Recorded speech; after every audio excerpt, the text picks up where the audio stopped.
اب ہم ایک ایک ٹاپک پہ بات کرتے ہیں. اب یہ خلافت بنو عباس کا ابتدائی دور کیسے ہوا، کیا ہوا معاملہ؟ اصل میں اب یہ دیکھیے کہ ہمارے یہاں مسلمانوں میں یہ غلطی ہو گئی تھی کہ قرآن پاک کا یہ حکم ہے حکومت کو چلانے کے لیے امرہم شورا بینا. یہ سورہ شورا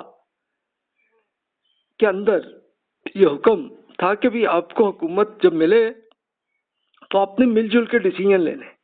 امرہم شورا بینہم کا مطلب یہی ہے کہ آپ نے مل جل کے ڈیسیجن لینے، اور صحابہ کرام رضی اللہ عنہم ایسے ہی کرتے رہے.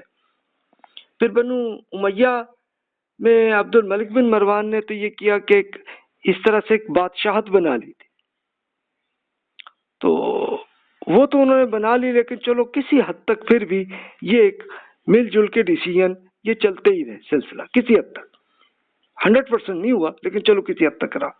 لیکن پھر مختلف بغاوتیں پیدا ہونے لگی، اور پھر بنو عباس میں آیا تو انہوں نے یہ فیل کیا کہ بھی یہ ایریا جو ہے تاجکستان اور ترکمانستان، افغانستان، ازبکستان، اس پورے ایریا کو آپ لیں تو اس کو ان کو ہم اس پورے ایریا کو ہم یہ کہہ سکتے ہیں ان سارے ایریا میں انہوں نے اپنا میسج پہنچایا تو وہاں پہ چلا.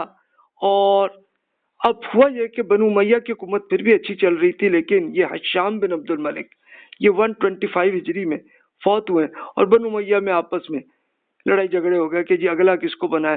وہ بنانے میں 4 بندے بنتے رہے، ایک بنتا رہا، اس کو مارتے رہے، کرتے کرتے کوئی 6-7 سال تک یہی سلسلہ رہا، کرتے تو رہے. اب ابو مسلم خراسانی ایک بڑے لیڈر تھے. اب یہ خراسان کا جو ایریا ہے یہ ان کے اپنی زندگی آپ دیکھیں تو 80 ہجری میں وہ پیدا ہوئے تھے، 137 میں وہ فوت ہوئے تھے. تو اس دوران وہ اپنے عروج پہ تھے، اور انہوں نے یہ تاجکستان، افغانستان، ازبکستان، ترکمانستان میں ایک سیاسی دعوت پہنچائی تھی. اور وہ ابو مسلم خراسانی نے یہ کیا تھا کہ بنو عباس کو کہا کہ ہاں جی ہم آپ کو خلیفہ بنائیں گے تو آپ آ جائے. تو وہ بھی ان کے ساتھ آ گئے، ساروں نے مل کے اس پورے ایریے میں. اور یہ ایک ایران کا بھی کچھ حصہ خراسان کا حصہ تھا. تو یعنی یہ 4-5 ملک جو بھی ہیں تو یہ سارے اس کا حصہ تھے. تو ان سب کو انہوں نے تیار کیا، اور یہ بڑے اچھے جنگجو قسم کے تھے. تو وہ آ گئے. اب دوسری طرف بنو امیہ کی حکومت ویسے ہی کمزور ہو گئی تھی، اتنا کوئی معاملہ نہیں تھا، وہ آپس میں ہی لڑ جھگڑ رہے تھے، اور ان کی اپنی ملٹری کے بھی اپنا جتنا بھی ٹیلنٹ تھا تو انہوں نے بھی چھوڑ دیا تھا. چھوڑو بھئی ہم کیا اس میں ان کے لیے ایک دوسرے سے ہم کیوں جنگ کریں. تو وہ ان میں کوئی موٹیویشن بھی ختم ہو گئی تھی. اب ہوا یہ کہ ایک سیاسی پارٹی میں ایک سیاہ پرچم یہ انہوں نے اختیار کیا تھا، اور ایک تصور بھی انہوں نے ایک ایجاد کیا تھا کہ امام مہدی آئیں گے. اور اس کے لیے انہوں نے پھر جعلی احادیث وہ لکھنی شروع کر دی، اور پھر لوگوں کو پہنچانی شروع کی، اور روایات کا ایک پروپیگنڈا بھی کرنا شروع کیا. تو اس میں ہوا یہ کہ یہ پورا یہ خراسان کا ایریا جس میں Afghanistan, Turkmenistan, Tajikistan, Uzbekistan, Iran, بڑے لوگ ان کے ساتھ اکٹھے ہونے شروع ہو گئے. لیکن اس میں پھر ہوا یہ، اس کے بعد یہ علمی سٹڈی میں آپ کو احادیث کے بارے میں عرض کروں گا کہ خود اسی ایریے سے پھر بڑے اچھے اچھے اسکالرز پیدا ہوئے کہ جنہوں نے پوری ریسرچ کرتے ہوئے یہ بتایا کہ جناب رسول اللہ صلی اللہ علیہ وسلم کے بارے میں جتنی احادیث ہیں تو اس میں یہ چیز جعلی ہے اور یہ صحیح ہے. اس کے لیے انہوں نے ایک ایک آدمی سے جا کے ملے، یا جو فوت ہو گئے تو ان کی اگلی نسل سے ملے، ان کے محلے والوں سے ملے، پوری سچویشن دیکھی اور پوری ڈیٹیل بتا دی. اور ابھی بھی آپ کو کئی احادیث کی جو کتابیں ہیں اس میں آپ دیکھیں گے تو یہ عام طور پر لوگوں نے یہ سوچا کہ یہ قیامت کے پاس یہ اس طرح کے کہ امام مہدی تشریف لائیں گے اور دوبارہ حکومت تیار کر لیں گے اور سیاہ پرچم چلیں گے. تو یہ ساری حدیث جعلی حدیث ہے. اس کو خود جو حدیث کے اسکالرز محدثین جنہیں کہتے ہیں انہوں نے یہ ریسرچ کر لی، بتا دیا کہ یہ جعلی روایتیں، رسول اللہ صلی اللہ علیہ وسلم نے کچھ بھی ایسا نہیں فرمایا. تو بہرحال یہ ایک انہوں نے کیا تھا ایک پروپیگنڈا کے لیے، اور لوگ ظاہر ہے کہ ٹھیک ہے، اگر علمی اعتبار سے تو بڑے انہوں نے بہت اچھے اسکول کالج تو بن گئے ہوئے تھے، لیکن بہت سے لوگ نہیں بھی پڑھتے تھے. یعنی آپ یہ تو کر سکتے ہیں نا کہ آپ ایک بڑا اچھا اسکول بنا سکتے ہیں، لیکن جب بچے کو زبردستی گھسیڑ کے آپ انہیں لے آئے آپ اسکول میں، پھر بھی بچے کا اگر شوق نہیں ہے تو کچھ بھی نہیں آپ کر سکتے. تو ایسا ہی تھا کہ ان پورے ایریا کے لوگوں کو اتنا کوئی شوق بھی نہیں تھا. جن کو شوق تھا وہ تو پڑھ لیتے تھے، جن کو نہیں تھا تو وہ اسی روایات میں بڑے امپریس ہو کے اور وہ بھی جناب ان کے یہ سیاہ پرچم کے ساتھ جناب آ جاتے تھے اور آ جاتے تھے. اب بنو عباس پارٹی نے بنو امیہ کے خلاف ایک شدید بغاوت کی تھی اور پھر انہوں نے تاجکستان سے شام یعنی سیریا اور پھر مصر تک پوری فتوحات ایزیلی کر لی تھی.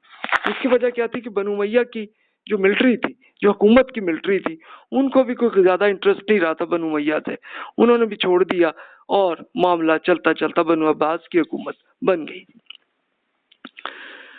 اچھا، اب یہ میں آپ سے عرض کر دوں کہ یہ بنو عباس ہوں یا بنو امیہ ہوں، دونوں دو بھائیوں کی اولاد ہی تھے. یعنی ایک ہاشم صاحب تھے، یہ رسول اللہ صلی اللہ علیہ وسلم کے پردادا تھے، تو انہی کی نسل میں سے بنو عباس ایک پوری فیملی بنی تھی. اچھا، ہاشم صاحب کے اپنے بھائی تھے امیہ، تو انہی کی پوری فیملی سے یہ انہی کی نسل سے بنو امیہ فیملی بنی تھی. اور رسول اللہ صلی اللہ علیہ وسلم کے زمانے میں تو دونوں ہی بنو ہاشم بھی اور بنو امیہ بھی انہی کی میجورٹی وہ ایمان لائے تھے، ایمان لے آئے. اگلی نسل میں پھر یہ ہوا کہ وہ سب نے یہی سوچا کہ یار حکومت ہماری ہونی چاہیے. تو یوں سمجھ لیں کہ اگرچہ یہ معاملہ تو فیملی کا تھا، لیکن یہ فیملیز میں پھر الگ الگ گروپ بنتے گئے، لوگ ان کے ساتھ ہوتے رہے اور پھر اپنی اپنی حکومت بنو امیہ نے بنائی. پھر جب وہ کمزور ہوئے تو بنو عباس نے بنا لی. تو یہ ایک معاملہ. یعنی اب یہ صحابہ کرام رضی اللہ عنہم جب تک تھے وہ تو چاہے بنو امیہ کے ہوں یا بنو عباس کے ہوں یا جو بھی آرام سے محبت سے ملتے تھے اور مل جل کے ہی یمرہم شورا بینہم کا اصول اسی کے مطابق مل جل کے ڈیسیژن کرتے ہوتے تھے. اور لیکن ہوتا یہی تھا، ہوا کہ جب الگ الگ ہو گئے تو پھر ان میں ایسا ہوا معاملہ. چلو بنو عباس کی حکومت بن گئی، انہوں نے کنٹرول کر لیا پورے ایریا کو. اب ہوا یہ کہ یہ پہلے جو خلیفہ سے مراد حکمران، وہ بن گئے تھے ابو العباس صفاح ان کا نام تھا. یہ پہلے تھے 132 ہجری میں ان کی حکومت بن گئی اور 136 4 سال ہی رہی. اس میں ہوا کہ بنو امیہ اور مخالفین کا مکمل خاتمہ انہوں نے کیا. لیکن بنو امیہ کے صرف ایک صاحب عبد الرحمن بن معاویہ وہ بچ گئے تھے اور وہ اکیلے ہی سفر کرتے کرتے اپنی فیملی کے ساتھ وہ اسپین میں پہنچ گئے. لیکن اسپین والوں نے تو کیا کیا کہ ان کو بہت وہ ان کا بنو امیہ سے محبت تھی، انہوں نے عبد الرحمن کو ہی اپنا حکمران بنا دیا. تو وہ اب ہوا یہ کہ اسپین کا ملک الگ ہو گیا اسی ٹائم. اور یہ آپ کہہ لیجئے کہ مسلمانوں کی دو حکومتیں بن گئی. ایک حکومت جو آپ کا کہہ لیجئے کہ تاجکستان سے لے کے اور مراکش تک یہ بنو عباس کی حکومت بن گئی.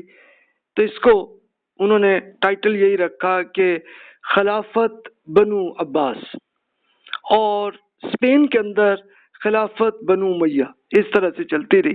چلو حکومتیں رہی، لیکن عام آدمی کے لیے ایک پوری آزادی تھی کہ وہ جہاں چاہیں ادھر سے ادھر جاتے ہیں تو بزنس اچھا چلتا رہا، اکانومی اچھی چلتی. اگلی حکومت منصور انہی کے بادشاہ تھے 136 ہجری ٹو 158. اچھی 22 ایئرس کی حکومت ان کی رہی. انہوں نے اب پہلا کام یہ کیا کہ ابو مسلم خراسانی یہ گورنر بن گئے تھے خراسان کے. خراسان جیسا میں نے عرض کیا کہ یہ آپ کا یہ 4-5 ملک اکٹھے کر لیں تو یہ بنتا تھا خراسان. تو اس کے تھے اور وہ اب چاہ رہے تھے ابو مسلم خراسانی کہ اصل حکومت ان کے ہاتھ میں ہی آ جائے. تو پھر منصور نے یہ کیا کہ ابو مسلم خراسانی کو قتل بھی کر دیا. پھر اور بغاوتیں ہیں جسے علوی بغاوت کہتے ہیں. تو یہ بنو ہاشم فیملی کے اندر ایک گروپ بنو عباس تھے، اسی طرح کچھ اور بھی فیملیز تھیں تو انہوں نے کی، لیکن بغاوت ناکام رہی.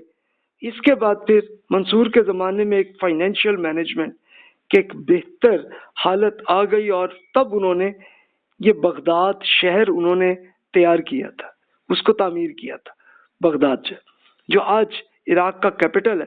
اچھا آپ یہ دیکھیے بنو امیہ کے زمانے میں جو ان کا کیپٹل ہوتا تھا تو وہ سیریا میں ہوتا تھا، دمشق ان کا کیپٹل تھا. تو اب یہ بنو عباس کی جب حکومت بن گئی تو انہوں نے اس کو پھر ایک نیا شہر بغداد بنایا جو آج عراق کا کیپٹل آج بھی ہے. لیکن اس وقت بغداد کا کیپٹل بنو عباس کے زمانے میں آپ کا وہی تاجکستان سے مراکش تک کا کیپٹل بن گیا.